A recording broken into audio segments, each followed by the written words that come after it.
Welcome back to the shop. I'm going to talk about air tools today because the other project I have is still drying. So anyway, I've got this 3/8 Craftsman impact gun. I bought it off eBay and it never worked quite right, even though the guy said it was perfectly functional. What happens with it now is that it's stuck on and anyway, it's got some problems. I'm going to see if I can't figure out what's wrong with this. The trigger problem is relatively new to me. There was another issue with the reversing switch. So anyway, we're going to tear into this and see what's going on with it. But beyond that, I just want to give you a little bit of a background on the different kind of air tools that I use all the time. The 3/8 impact is a super handy tool. You know, a lot of the things that you're working on these days, I mean, you can live your life off of a 10mm, a 13, and a 14mm, and you get 90% of what you need off of that. And those are small 3/8 drive things. You need the, and since this one doesn't work, I bought this one. This is a little AC Delco. I've been very happy with this. This is something I bought off of Amazon, and this was a scratch and dent. If you go to Amazon, you'll see the new price, and then underneath that, sometimes you'll see something that says used. Click on that used price, and it'll give you, you know, some idea. A lot of times the box or the packaging is just messed up, and you get a perfectly good tool for discount. In addition to that, if you're an Amazon shopper, there's another website called Camel. 3 times, Camel. Anyway, that Camel, if you take whatever you're looking to purchase, for example, if I was to take this AC Delco, copy the URL, copy the line at the top of the internet page, and paste that into the Camel site, and it will give you a bar graph of the history, the price history on this particular tool. And it will let you know if you're buying at the top of the market or the bottom of the market, or the price relative to its history on Amazon. It's a very helpful tool if you're being skirmish, like if you're going to buy particularly a higher end item. My plasma cutter was the same way. I saw it hit the bottom, it really went low, and I bought it the minute that I saw it go low. So anyway, for the bigger ticket items, super helpful, and even for the small stuff, you know, if you're not in a rush, sometimes it's good to just be patient and buy tools when they're really cheap. So the 3/8 is a super handy tool. I couldn't live without it probably. The next size is the 1/2" drive. This is an Ingersoll Rand. These really work good with the big Milton fittings on this. I think it's the Milton V style. There's the M and the V. Anyway, Milton makes great fittings. I would suggest avoiding the Harbor Freight ones and spending the extra $1 or $2 getting the Milton and getting the larger Miltons. That's if you want to get the most out of these tools that really use up a lot of air. So the 3/8 and the 1/2" are very helpful, but occasionally you need the big gun.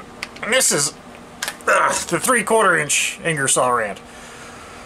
This was another scratch and dent that I got off of Amazon for much cheaper than it would have normally gone for.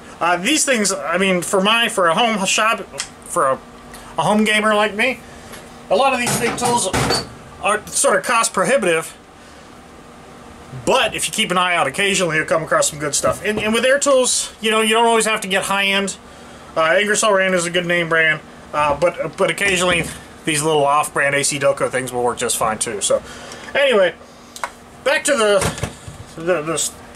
project at hand. I want to take this apart and see if I can't figure out why this isn't working and see if I can get it going again.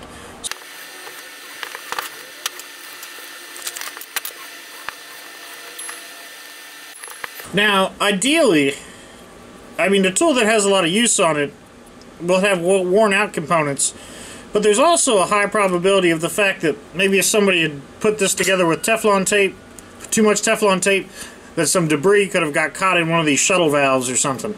So we're going to look for simple stuff like that first.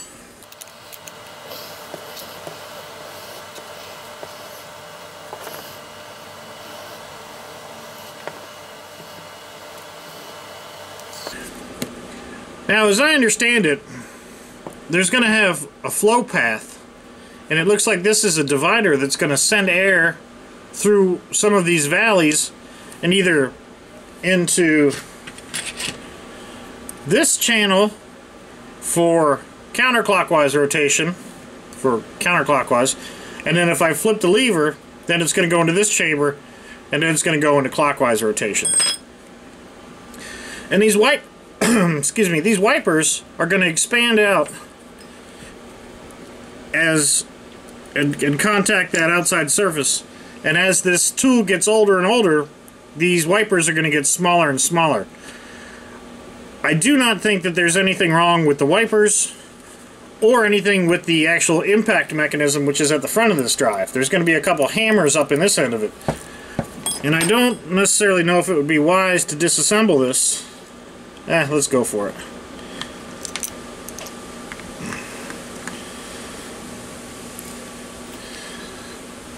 So that's what the wiper looks like.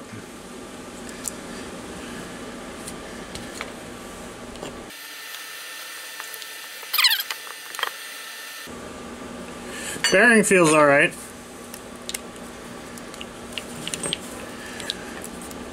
The trigger has a little bit to be desired.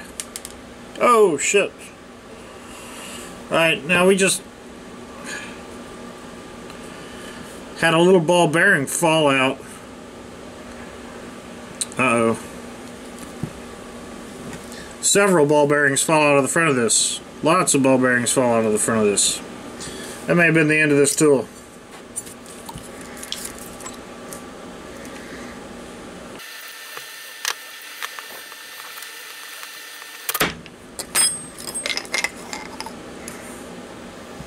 Alright.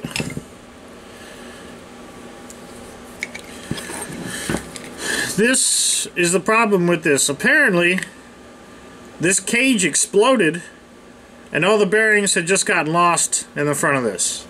So we can see that the whole end of this is and this isn't for me knocking it out, trust me.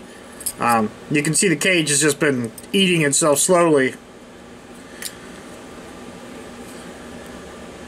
And there's some sort of schmoo on it. Okay, so that's just grease. The seal seems to have been pinched too, which maybe this has been apart before.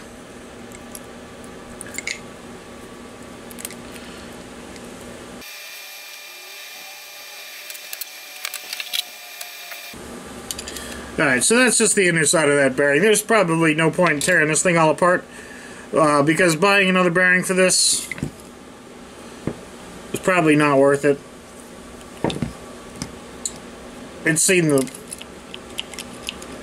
its use. So anyway, that's the end of it. That's not a very great video. I apologize, but at least it gives you some idea of what you're gonna see when you disassemble these, and you're gonna see either wear in these rotors or in these little blades, or you know, you're gonna see this front bearing which is just exploded out of it. All right, I went and looked up the parts on this. It's the part number is relatively easy to go track this thing down, and in the parts schematic I'll insert a picture of it. I could get the bearing for $14 plus shipping. However, you know, my issue was with the trigger. The bearing, you know, I didn't even know that the bearing had an issue with it. So to start throwing $20 at this thing to fix one problem, only to get it to run long enough to figure out what the other problem is here, if I'm even capable of doing that, because this looks all sealed, it just doesn't make sense. So anyway, again, sorry for not fixing anything in this video, but sometimes you just got to know when to cut your losses, and with this stuff, you know, Craftsman isn't once what it used to be, so I'm not really, this doesn't break my heart. Anyway, I'm done with this tool.